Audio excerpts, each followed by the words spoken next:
Today we will show you how to make a cheap, delicious and easily customizable roast chicken dinner. This can quickly become a student staple as it will easily feed your entire house or leave yourself with plenty of leftovers. To begin with the ingredients, we went with one free range chicken, some broccoli, some potatoes, carrots, garlic, frozen peas, a white onion and some Brussels sprouts, as this was filmed in the winter, but feel free to customise to any vegetables that you would like. To begin, we remove any string that is wrapped around the chicken, and then remove the legs that will be placed inside of the cavity. We then place half of a lemon inside of the chicken. This helps create flavour from within, making the chicken juicier, but also, more importantly, we will leave better tasting pan juices after the chicken is cooked, which will then make a gravy which has much more layers of flavour. We then rub the entire chicken with oil, ensuring we get into every single crevice. Then liberally cover the chicken with both salt and freshly cracked black pepper. Make sure this is freshly cracked as this will have the most amount of flavour, and again getting in every single crevice. We then place our oven-proof pan, we used a cast iron, on a medium-high heat.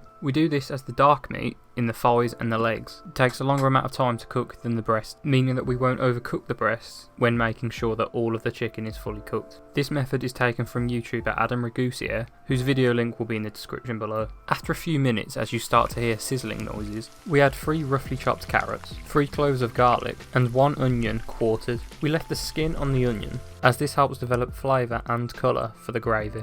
After around 10 to 15 minutes, place into an oven at around 200 degrees. We will cook until the chicken breast reaches an internal temperature of 165 degrees Fahrenheit or 70 degrees Celsius. This should take roughly an hour, but we started checking around the 40-minute mark. If you don't have a thermometer, press a knife into a thick part of meat, and if the juices run clear, this should mean that it is cooked through. However, this is clearly not as accurate as a thermometer. We then peel and chop potatoes, sprouts and broccoli. We then boil potatoes until a knife can easily go in and out with ease, then placing them onto a baking sheet covered in hot oil, trying to coat all of the potatoes with the oil. We then season the potatoes with salt and pepper. Boil these potatoes first, as this will create a crispy outside and a fluffy inside of the roast potatoes. Put these in the oven at around the 30-minute mark of the chicken, cooking for between 45 minutes and 1 hour, flipping halfway through. The next step is when the chicken is ready to be removed from the oven. Take the chicken out and let rest on a separate plate for at least 30 minutes. Resting the meat is very important, as this will help the chicken reabsorb the juices that it releases, allowing it not to dry out. While the chicken is resting, we will boil our broccoli and pan fry our sprouts face down until there is a bit of colour on the bottom. Now we will move on to making our gravy. Start by taking the pan that the chicken was cooked in, adding plain flour 1 tablespoon at a time and mixing continuously until there is no clear liquid left and it looks almost foamy.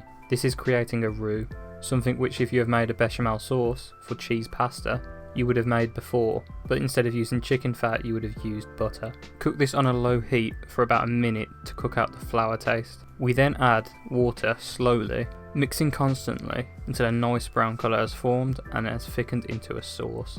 We then add a chicken stock pot to make a more intense chicken flavour. Our gravy was slightly too thick, so we added some more water to thin it out. This is of course a preference, however, when making it to your liking, remember that once the gravy cools down, it will also thicken up. This gravy is easily one of the best parts of the meal, and tastes way better than any version you could buy from a supermarket. At this point, all of the hard work is done. Utilising all of the hubs that you have, we made our gravy in one, broccoli boiling in another, and our pan-fried sprouts in another, meaning that when you become comfortable with this process, you're able to add another element, such as boiled or mashed potatoes that could be going on the other hub at the same time. We will then flip all of our roast potatoes and putting them back in the oven for their final amount of time.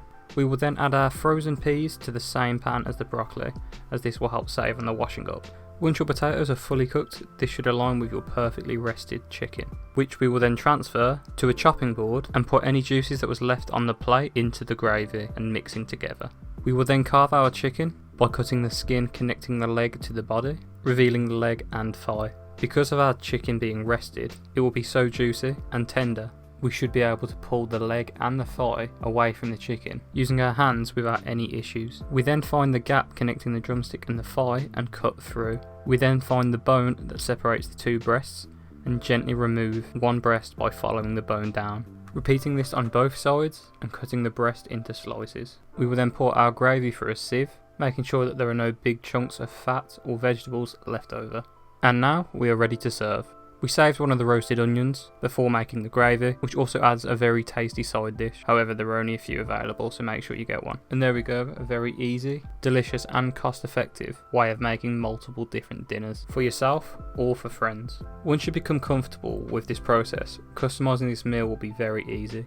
Whether that be adding additional herbs or spices to the chicken or a more complex side dish. A roast dinner is a perfect meal for students who enjoy cooking, looking to learn, or a complete novice. I know that the timings could become confusing with the overlapping parts, so in the description we'll put a timesheet guiding you when to start each section. Thank you for watching and subscribe to see what's coming soon. Also, our social media handles will be in the description below.